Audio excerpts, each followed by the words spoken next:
नमस्कार, आदाब, सत श्री अकाल। आज 14 अप्रैल है, बाबा साहब डॉक्टर B.R. अम्बेडकर की जयंती पर मैं इस वक्त मौजूद हूँ राजधानी दिल्ली में। राजधानी दिल्ली के नई दिल्ली इलाके में मैं पब्लिक से और यूथ से जानने का प्रयास करूँगा कि कॉन्स्टिट्यूशन निर्माता, संविधान निर्माता बाबा साहब को आखिर इस देश का युवा कितना उन्हें जानता है, कितना उनके सिद्धांतों पर चलने का काम करता है। तमाम मुद्दों पर और चर्चाओं पर मैं जानने का प्रयास करूँगा कि आखिर देश का जो युवा है, जो पथ और प्रगति के रास्ते पर चल के शिक्षा और उन्नति चाहता है, वो कितना जानता है बाबा साहब के बारे में। चर्चा को आगे बढ़ाते हैं। मेरे साथ यहाँ पे कुछ छात्र यहाँ पे मौजूद हैं, मैं उनसे जानने और समझने का प्रयास करूँगा। आपके शब्दों में समझना चाहूँगा। देखिए, जो इंडिया है, जो भारत देश है जी, वहाँ पे जातिवाद स्टार्टिंग से बहुत ज़्यादा रहा है, जिसके लिए जो प्रॉब्लम भीमराव अम्बेडकर जी ने फेस की, उन्होंने देखा कि हमारे यहाँ पे जो शूद्र कास्ट के जो लोग हैं उनके साथ बहुत ज़्यादा डिस्क्रिमिनेशन हो रहा है। उनको पानी नहीं पिया जा रहा है, वो स्कूल जाते थे उनको नीचे बैठने के लिए बोलते थे। तो इन चीज़ों को ऑब्जर्व करते हुए उन्होंने हमारे संविधान में आर्टिकल 14, आर्टिकल 15 का जो प्रावधान दिया है कि आर्टिकल 14 ये कहता है कि सभी लोग कानून की नज़र में बराबर होंगे, और आर्टिकल 15 बताता है कि कोई भी जात को लेके, आपके रंग को लेके कोई भी किसी से भेदभाव नहीं करेगा। और जैसे उन्होंने आर्टिकल 32 भी दिया है संविधान में, जिसको उन्होंने संविधान की हार्ट एंड सोल कहा है। वो कहते हैं कि अगर कोई आपके फंडामेंटल राइट्स को वोलेट करता है, आपके साथ किसी प्रकार का भेदभाव करता है, तो आप उस चीज़ को लेके according to article 32 direct supreme court जा सकते हैं और बोलेंगे कि हमारे साथ जो है इस प्रकार का भेदभाव हो रहा है। बाकी और क्या ही। बिल्कुल, जिस तरह से बाबा साहब अपने आप में एक दार्शनिक थे, एक अर्थशास्त्री थे। मेरे साथ और भी यहाँ पे स्टूडेंट यहाँ पे मौजूद हैं, मैं उनसे समझूंगा। सर, जिस तरह पहले तो जो अंबेडकर साहब थे वो सिर्फ दलितों के नेता नहीं थे, पहली बात तो, क्योंकि उन्होंने कभी भी हमेशा इक्वालिटी सभी के लिए मांगी है, चाहे वो लड़कियां हों, चाहे वो अनटचेबल्स हों, चाहे वो ओबीसी हों। क्योंकि अगर आप देखोगे आर्टिकल 14 है, वो इक्वालिटी बिफोर लॉ सभी के लिए है, वो सिर्फ दलित के लिए नहीं, इक्वालिटी बिफोर लॉ वो सभी के लिए है। इसलिए जो अम्बेडकर जी हैं वो सिर्फ एक अनटचेबल्स या दलित तक सीमित नहीं है, उनका सभी जो भी फेस, कोई भी कम्युनिटी जो डिस्क्रिमिनेशन फेस करी थी और उनके लिए उन्होंने आवाज़ उठाई थी। और जैसे कि वो ड्राफ्टिंग कमेटी के वो चेयरमैन थे, तो और दूसरी जो मेन बात है, उन्होंने अपनी आइडियोलॉजी से कभी भी कॉम्प्रोमाइज़ नहीं किया। जैसे कि हम देख सकते हैं कि जवाहरलाल नेहरू एंड और थोड़े बहुत जो स्ट्रॉन्ग लीडर थे, उनके साथ भी उन्होंने अपना थोड़ा बहुत भी अगर उनकी आइडियोलॉजी क्लैश होती थी तो वो अपना पद ही छोड़ देते थे।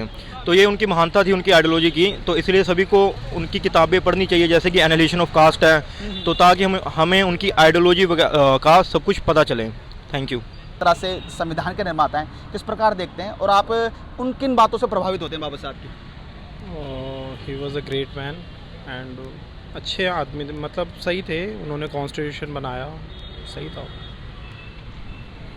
क्योंकि सबसे बड़ी बात क्या है, दिल्ली की जिस सड़कों पर आज मैं घूम रहा हूँ, मेरे पीछे कई सारे कॉलेजेस हैं, चाहे वो रामजस हो गया, हंसराज हो गया, तमाम डीयू के बड़े बड़े विश्वविद्यालय यहाँ मौजूद हैं। लेकिन खासतौर पर यूथ को जितना उनके बारे में पढ़ना चाहिए, यूथ आजकल नहीं पढ़ रहा। कहीं ना कहीं यूथ हमारा सोशल मीडिया पर ज़्यादा व्यस्त है, ये तमाम चीज़ें थी। लेकिन आप इसे किस प्रकार देखते हैं बाबा साहब के बारे में? कोई दो विचार जो आप हमारी जनता को बताना चाहते हैं। सबसे पहले तो मैं देखता हूँ सबसे बड़ी बात जो उनकी इन्फ्लुएंस करती है वो उनकी एजुकेशन स्टेटस जो उनका था।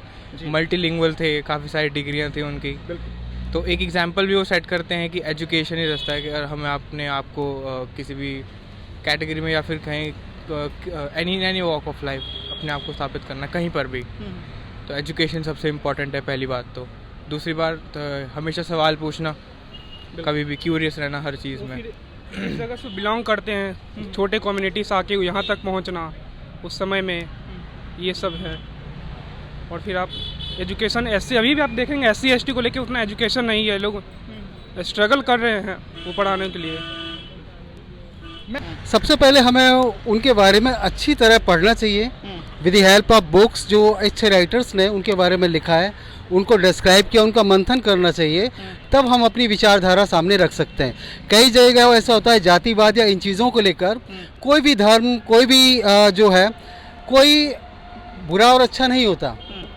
या अगर हम इन चीज़ों से ऊपर उठकर देखते हैं तभी हम आगे देश की तरक्की कर सकते हैं, ये सब चीज़ों को लेकर करते हैं। अब जैसे उसमें उन्होंने बताया था शेड्यूल कास्ट।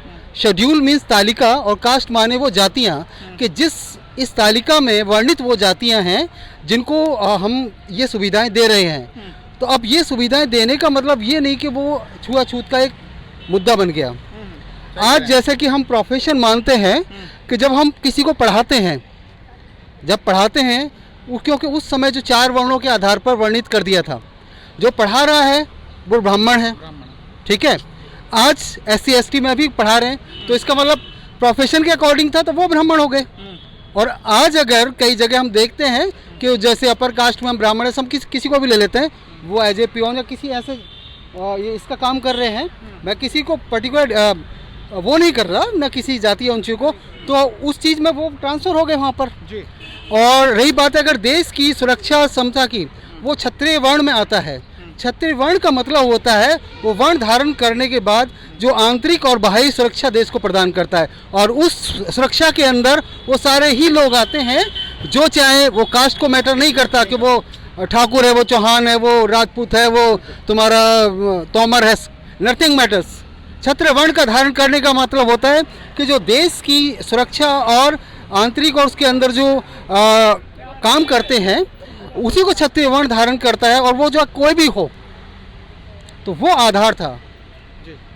अब उन आधारों को हम जातिवाद में तोड़कर और इन चीज़ों में तोड़कर नाप तोल करके देखें तो ये सब चीज़ें बेकार हैं। कोई पूजा पाठ इन सब चीज़ों को कोई मैटर नहीं रह जाता।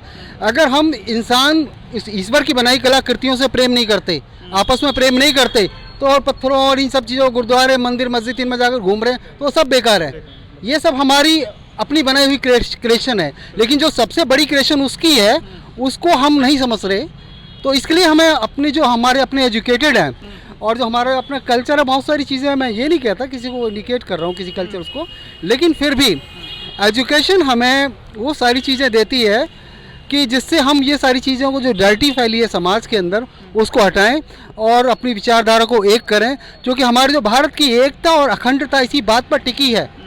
वरना ऐसा अगर ये हम छोटी छोटी जातियों में छोटे छोटे स्टेट में टुकड़ों में बट जाएंगे तो फिर भी हमारा जो देश कभी भी गुलाम हो सकता है। कुछ साथी यहाँ मौजूद है, मैं उनसे समझूंगा, जानूंगा। बाबा साहब की लाइफ से जिस तरह से तमाम लोग इन्फ्लुएंस है, बाबा साहब ने किसी एक वर्ग के लिए काम नहीं किया। इस पूरी जर्नी को उनकी किस प्रकार देखते हैं और आखिर किन विशेषताओं के बारे में आप बताना चाहते हैं हमारे दर्शकों को? आपने सही उठाया कि बाबा साहब को एक ख़ास तरह की छवि में कैद कर दिया गया है, और वो छवि ये है कि वो दलितों और अछूतों के लिए ही उद्धारक थे, जबकि ये एक तरह का विभाजनकारी नज़रिया है। यानी कि आपने यीशु को विभाजित किया। अगर समाज होलिस्टिक नहीं चलेगा, अगर समाज मानवतावादी अप्रोच नहीं अपनाएगा, तो वैसा समाज का बिखर जाना तय है। इसलिए बाबा साहब को अगर आप किसी वर्ग विशेष तक सीमित करते हैं तो यानी आपके सोचने का नज़रिया संकीर्णतावादी है, संपूर्ण समाज की समझ आपकी गहरी नहीं है। इस वजह से आपका नज़रिया बाबा साहब को सीमित कर देने का है।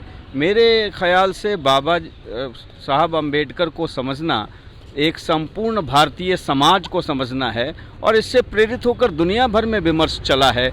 वहाँ पर भी जहाँ पर जातीय व्यवस्था नहीं थी पर अन्य किस्म से भेद था, उनके विचारों को लेकर घुलाना और उस घुलाकर अपने परिस्थिति में लेना, उनको अपने परिस्थिति के अनुसार ढालना, ये बाबा साहब का आइडिया है। आइडिया ऑफ ए बाबा साहब एक आइडिया ऑफ ए समाज है, एक आइडिया ऑफ ए देश है। वो idea of A ST SC या दलित और अछूत समूह नहीं है। इसलिए अगर बाबा साहब को समझना है आज के जयंती में, जबकि लोग बहुत सारे लोग कह रहे हैं कि नए तरह के विकासवादी रवैये ने भेदभाव मिटा दिया है, ऐसा बिल्कुल नहीं है। इसका आप एक पक्का नमूना अगर आप देखना है तो मैट्रिमोनियल में देखिए। सामान्यतः आपको मैट्रिमोनियल में भारतीय समाज का आईना आपको दिखाई दे देगा। यह दिखाई देगा कि किस प्रकार जाति आधारित शादी विवाह की परंपरा आज भी वैसे ही लगभग अटूट चली आ रही है। ये बताता है कि बाबा साहब का जो विचार है आज भी उतना ही प्रासंगिक है, और उस पर आज भी काम किए जाने और उससे उस आइडिया को लेकर और आगे तरह का प्रोग्राम जो कि समन्वयवादी हो को बढ़ाए जाने की आज भी उतनी ही ज़रूरत है।